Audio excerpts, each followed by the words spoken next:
Have you ever been holding on for dear life on the side of a cliff while your former best friend monologues to you and tells you how much he hates you? No? Just Adora.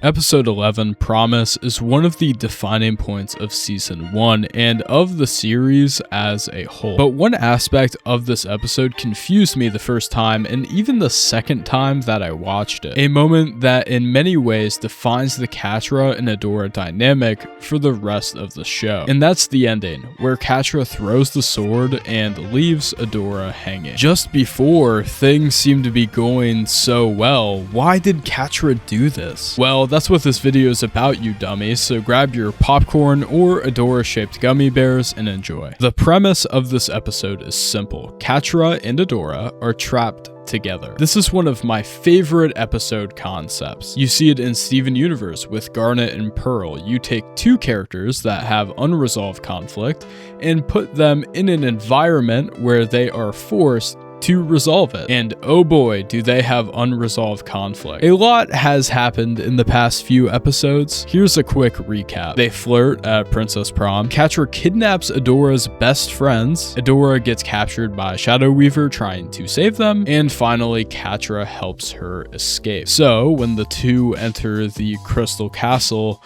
their relationship is a bit complicated. The last thing Catra did was showing grace towards Adora, but at the same time, she also kidnapped Bow and Glimmer, which put her in that situation to begin with. She-Ra does something clever to innovate on the premise I mentioned before. Since they are trapped in a First One's temple, the technology allows the memories to be projected into the environment. Instead of flashbacks, Catra and Adora in the present day are able to very literally interact with their past. It's great for the audience, giving them cute, tiny Catra and Adora as well as some of their background, and works in the structure of the episode by forcing Catra and Adora to reflect about their relationship. It can be easy to get swept up in the present moment and allow yourself to forget all the things that have come before. The two may not be on the same side right now, but the memories are a great reminder of just how long that they were. They get so immersed with the past that they end up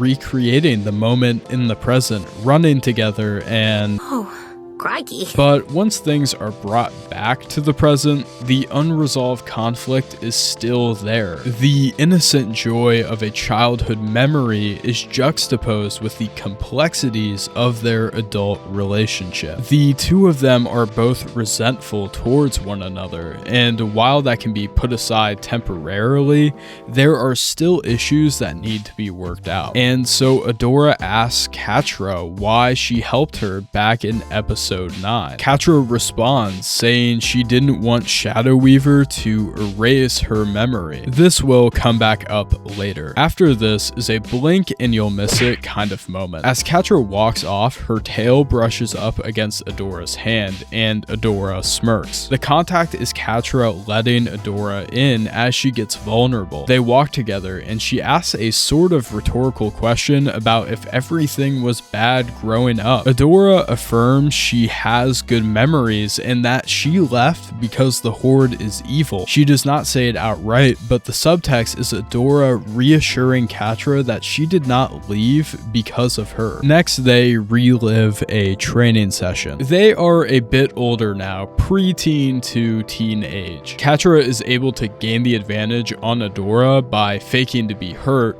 Then Lonnie comes in before she can take Adora out, and Adora ultimately wins. They talk briefly after, and Catra goes to the bathroom and cries. This moment is a bit more complicated than the last one, so let me break it down. Catra is in a position to beat Adora, and then, as she puts it, is ganged up on, causing her defeat. So there are two levels there. Catra is competitive, and she lost, which upsets her, and she feels that she lost unfairly. Then the instructor praises Adora. Catra thinks she is cheated and then sees Adora get the praise. She plays off the fact she is upset once Adora comes back, downplaying her emotions, saying second is just fine. And finally, once Catra says she will stay behind, Adora runs over to her other team members, which makes Catra jealous. There is a lot going on here. Catra is hurt in many small ways, but I think there are a couple of main takeaways. First is the isolation. Catra feels isolated from everyone else, but Adora is not. Lonnie helped her in the training, and then after she sticks behind, Adora runs over and talks to them instead. The second aspect is Adora winning and getting praised when Catra feels like that is undeserved. All of these emotions culminate with her having a breakdown alone in the bathroom. This memory brings back down the friendly rapport they were just building in the last few scenes. Catra is fighting this first one spider monster that tried to kidnap her, and before she can finish it off, Adora comes in to help. She asks if Catra is alright and then dismisses the fact that Catra almost had it. It is reminiscent of the training memory from before. Catra does a lot of the work, Adora swoops in and gets the credit. I feel like this is coming off negatively towards Adora, and so I want to say, of course, she does not know and could not have any knowledge of this perspective. It is just how Catra feels internally. Catra then bats away Adora's hand on her shoulder and tells her to stop bossing her around. Adora picks up on the sudden change in tone and explains that she was just trying to help, and Catra tells her she doesn't need it. Adora grabs her arm and again explains that she didn't leave the Horde because of Catra,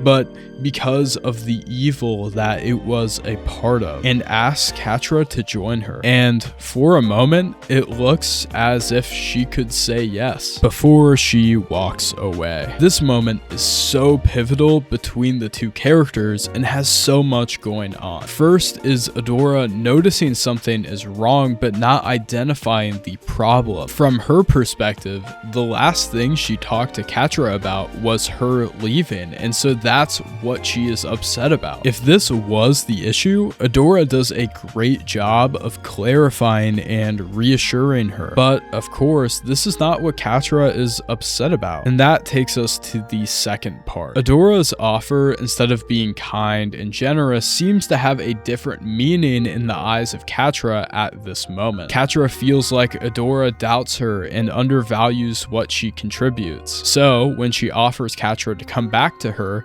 Catra sees it as Adora trying to help her again. She does not see it as Adora wanting her back, but rather Adora thinking she needs her. The next memory shows the two, now as kids again, where they see an open door to the Black Garnet room. Despite knowing they are not allowed, Adora runs in and Catra follows her. After briefly looking around, they are caught by Shadow Weaver. She singles Catra out, and there is a very tense scene of her verbally abusing the child Catra, and then Adora walks her out. Once we cut back to the adult versions, a heated argument ensues. The memory flares up Catra's bitter feelings about Adora's special treatment. Despite being the one who initiated going in there, Catra was punished and Adora was left alone. She accuses Adora of playing the hero. The key word there is playing, as she says Adora never protected her in any meaningful way against Shadow Weaver, not in a way that would put a target on her back. The scene switches between the adult and kid versions of the two. This visually portrays the idea that even though they are talking about a current situation,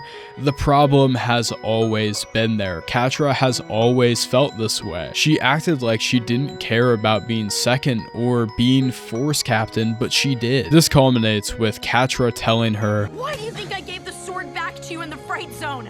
I didn't want you to come back, Adora." and she walks away. After Catra walks off, she sees them as children again in a seemingly touching scene where Adora makes a promise that nothing bad can happen as long as they look after each other. It cuts back to Adora, who now needs help from Catra from one of those same first one spider monsters she was attacking before. Catra then goes on this monologue. This thing wouldn't work for me if I tried, would it? It only works for you. Then again, you're special. That's what Shadow Weaver always said. You know, it all makes sense now. You've always been the one holding me back. You wanted me to think I needed you. You wanted me to feel weak. Every hero needs a sidekick, right? The sad thing is, I've spent all this time hoping you'd come back to the Horde, when really you leaving was the best thing that ever happened to me. I am so much stronger than anyone ever thought. Bye, Adora. I really am going to miss you. So, what happened? The scene of them as kids seemed touching, like it would be the moment where Catra comes back out and decides to stay with Adora. But instead, she completely snapped and doubled down with a not so subtle metaphor of her cutting Adora off. Most of the fan interpretations I have seen point to Adora defecting the Horde, leaving Catra behind, and how she broke the promise. And that is what Catra is upset about. But I think at best this is an incomplete interpretation, and at worst completely misses the point. I'll admit, what I'm about to talk about is the furthest away from an objective analysis of the situation I will give in this video. This is entirely my own interpretation, and one I have not seen anywhere else, and it has to do with the promise itself. First, let me recap the memories that have been shown. It started with Adora sticking up for Catra. Next was Catra coming second to Adora. Then was Catra getting in trouble instead of Adora. And finally, the promise that nothing bad can happen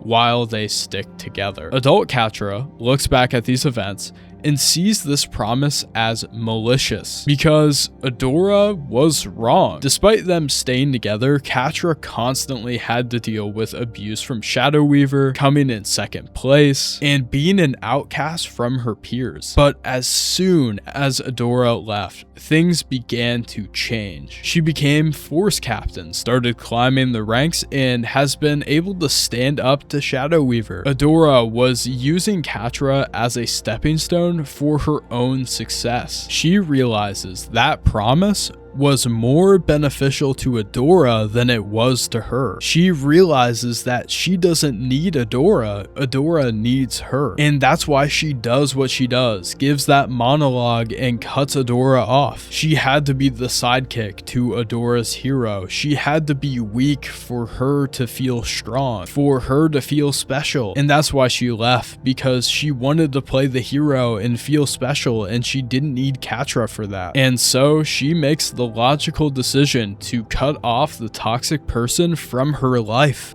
But that's not what happened. I thought for a second about just leaving the video there, but I can't. Because while that is my interpretation for what Catra thinks, I have to round off the analysis. Catra may believe this, and I think she does in this moment, but it is not an accurate view of the situation. It requires an incredibly negative and comically evil view of Adora that is not consistent with reality. Adora is not perfect. I made a whole video about that. However, the blame here is misplaced. Shadow Weaver is the main villain in this picture, not Adora. Catra and Adora are both victims of her abuse, and it is not Adora's fault how Catra was treated. And the promise was not malicious. That's what makes this scene so tragic to me, because Catra tricked herself into believing the one person who actually cared about her didn't. And that's what abuse does to you. It messes with your brain and warps reality, because it takes an incredibly warped view of the world to think how Catra does at the end of the episode. But hopefully now you understand why. Thank you for watching, and as always, remember to be yourself.